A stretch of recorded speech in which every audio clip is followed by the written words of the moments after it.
दोस्तों, हमारे चैनल में आप सबका स्वागत है। रविवार का दिन था तो नित्या अपने कमरे की सफाई में लगी हुई थी।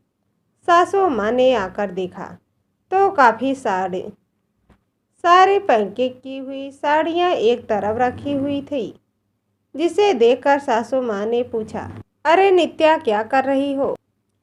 कुछ नहीं मम्मी जी, अपने कमरे की सफाई कर रही हूँ। बहुत बेवजह का सामान इकट्ठा हो गया है तो सोच रही हूँ कि इन्हें निकाल दूँ। हाँ, पर ये साड़ियाँ ये किसी काम की नहीं, इसलिए ये निकाल कर एक तरफ रख देती हूँ। सासू माँ वहीं बैठ गई। तभी नित्या ने अपना पलंग वाला बक्सा खोला तो उनमें भी ढेर सारी साड़ियाँ पैकिंग की हुई थी, जो शायद उनकी सगाई की और शादी के उनके पहले बच्चे के जन्म के समय उनके लिए आई थी।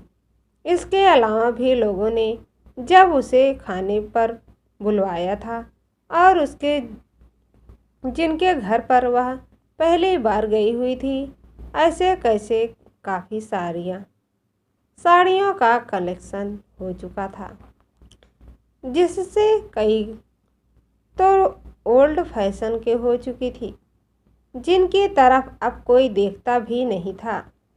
और कई साड़ियाँ काफ़ी हल्की फुल्की भी थी। तकरीबन 40-50 के ऊपर तो साड़ियाँ इकट्ठी हो चुकी हैं। अरे इतनी साड़ियाँ हो गई हैं। हाँ माँ जी, अब क्या करूँ, कुछ समझ में ही नहीं आ रहा है। सोच रही हूँ कि अगले महीने समाज की तरफ से सामूहिक विवाह सम्मेलन में कई जोड़े बैठने वाले हैं, तो अपने परिवार की तरफ से कन्यादान में से साड़ियाँ दे आऊँ। अरे बेटा, यह साड़ियाँ कौन पहनेगा? इनका तो फैशन भी पुराना हो चुका है और कई तो काफ़ी हल्की फुल्की भी हैं, किसी काम की नहीं। तो क्या हुआ मम्मी जी, फिर से पैकिंग करके दे आऊँगी। कन्यादान का कन्यादान हो जाएगा और हमारे सिर से बोझ भी कम हो जाएगा। फालतू का अटाला घर से भी निकल जाएगा। लेकिन बेटा, ये तो अलग है। नहीं मम्मी जी, कुछ भी नहीं है। मेरी मम्मी तो ऐसा करती है, नित्या ने कहा तो सासू माँ ने चुप रहने में ही भलाई समझी। नित्या ने सारी साड़ियाँ इकट्ठी कर ली और दोबारा पैक करके अगले महीने समाज की तरफ से सामूहिक विवाह सम्मेलन में दे आई। कन्यादान में उन साड़ियों पर 20 रुपया रख कर देकर चली आई। कुछ दिनों बाद नित्या के भाई भी शादी का पक्की हो गई। नित्या शादी को लेकर बेहद उत्साहित थी। नए पैटर्न के लहंगे और साड़ियाँ उनके काफ़ी जोरों शोरों से खरीदे थे। आखिर इकलौती बहन जो थी, शादी के 20 दिन पहले ही नित्या अपने मायके चली गई। उसे वहाँ काफ़ी मज़ा भी आ रहा था, लेकिन जब वापस आई तो उसके हाथ काफ़ी सारा लगेज हो चुका था। ये क्या कहूँ बहू, जब तुम गई थी तो 5 बैग थे, पर अब उसका दुगना करके ले आई। क्या करूँ मम्मी जी, भाई की शादी थी, इकलौती बहन थी, तो इतना सब कुछ तो मुझे मिलता है। नित्या ने बैग खोलकर जो भी उसमें सामान मिलता था वह सासू जी को दिखाया।